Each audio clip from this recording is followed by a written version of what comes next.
What's going on, everybody? How are you doing out there? I hope you are doing fine. Hope you guys are blessed. Thank you so much for taking some time out and listening to this channel, listening to what I am trying to read to you guys. And guys, I am no teacher. I am no prophet. I am no nothing at all. I am a guy that has simply read his Bible and love reading his Bible. And I love the laws of God. And the laws of God are something that I grew up in a religion to hate. Nobody wants to be put into bondage, and they call it bondage because we've been brainwashed to think that the Torah is bondage. And there's a very bad path that we go down when we don't even know what sin is, because we wouldn't know what sin is because we don't know the Torah. So if we're taking the Torah and we put it on the cross, and guys, the Torah is Genesis, Exodus, Leviticus, Numbers, and Deuteronomy.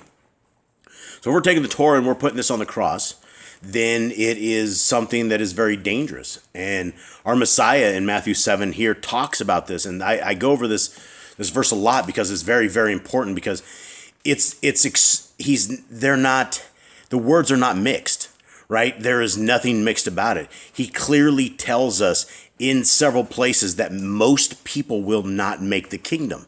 And he explains it. We're not in mystery, because we know that those who miss the kingdom are those who are Torah-less, those who have taken the laws, statutes, and commands of our Creator and tossed them on the cross and joined religious 501c3 churches and done all that. That's a very dangerous thing. So Matthew 7:13, enter ye in at the narrow gate. For wide is the gate and broad is the way that leads to destruction, and many there be which go in thereat. Guys, the narrow gate is our Messiah, right? Any one of us, we can get over this narrow gate. We can get into a narrow gate, right? Our Messiah has given this to us. He walked the Torah. He fulfilled the Torah. Guys, what does that mean? That means he walked the Torah perfectly. He became the perfect sacrificial lamb for us. When you walk the Torah to perfection and you are slaughtered for it, that is our sacrifice, right? Verse 14, because narrow is the gate and troublesome is the way which leads to life, and few there be that find it. Guys, this is a blatant statement that most people disregard. And if you are a Christian and you're looking at this verse, you must understand that if you are a Torah-less person, like if you do not know the laws, statutes, and commands of our Creator, you will be judged by them. Ignorance is not bliss when we're standing in the fire. And the Christians will go, no, that's not for us. We have a different way. We are a different people that is waiting for a biblical rapture, but we are disobedient. And my friends, there's nowhere in the Bible at all that ever says that you can be disobedient and you're ever going to have a place in the kingdom. It isn't like that. In fact, this is where I want to go back to, and the whole beginning of this is, where do we get the doctrine that we are with? Where do we know that we should be keeping the Torah of the Most High? And it's right here.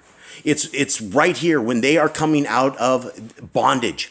When they are out of bondage, there were millions of slaves that were not direct descendants of the Hebrew people, right? They were not part of this family or lineage or any of this. They came out as slaves. They saw that the God of Abraham, Isaac, and Jacob, Abraham, Yitzchak, and Jacob was powerful, right? You would not want to mess with him. And they're like, let's go this way. What were the requirements, my friends? What is the requirement to become a child of the Most High? It's right here. Exodus 12:49. There is one Torah shall be to him that is homeborn, and unto the stranger that sojourns among you. This is not something for the old school days. This is something for us today. There is absolutely nothing outdated in the laws, statutes, and commands of our Creator. Most of the time when I am talking to people, and they're like, oh, the law, statutes, and commands are not for us, the first thing I will ask them is, do you drink blood and do you have sex with your parents? And everyone's like, oh, that's horrible. Why would you say things like that? Because we would not know that there is life in the blood, and that our Creator says, do not drink the blood. He also says, do not eat the fat of steaks, right? So if you're having a medium rare steak, unfortunately, that is a problem, right? You're eating the blood, and it is very clear we're not to. But how do we know this? We know this because we read the Torah, and it is in the Torah. We know that we should not have incest or any of that stuff because it is in the Torah, right? We should not look at our mother naked, our father naked. We should not do things that are abominable, right? And when you look at the Torah, when you look at the laws, statutes, and commands of our Creator, they are good things. They are holy things. They bring a better quality of your life, and they bless you. Right? Our Creator says there are blessings for those who keep my law, statutes, and commands, but he also says there are curses.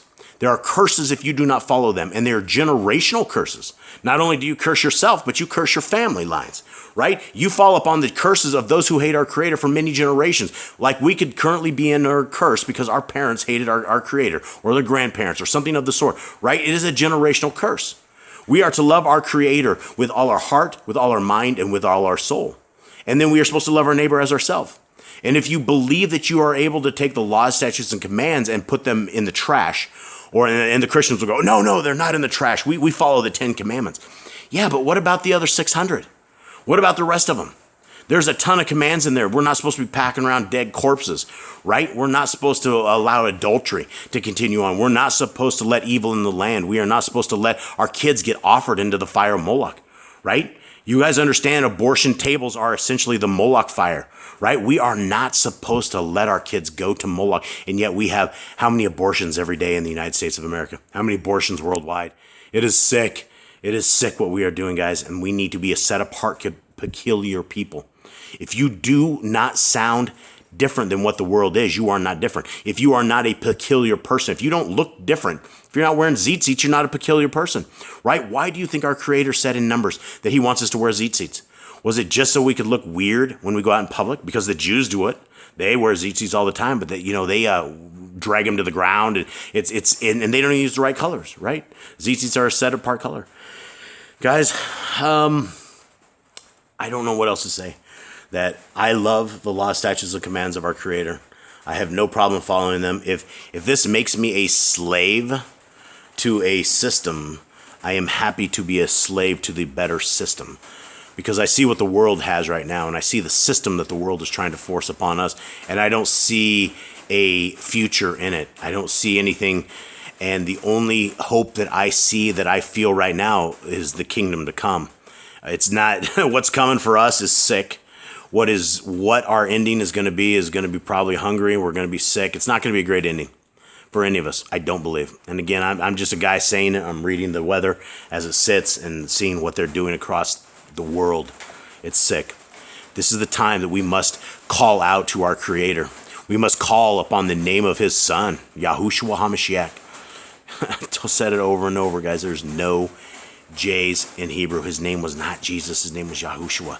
And if it says there is only one name under heaven by which you may be saved, is that verse lying? Where's the lie, right? So we got to get our stuff right. Much love to y'all. I hope you guys are good. I'm out.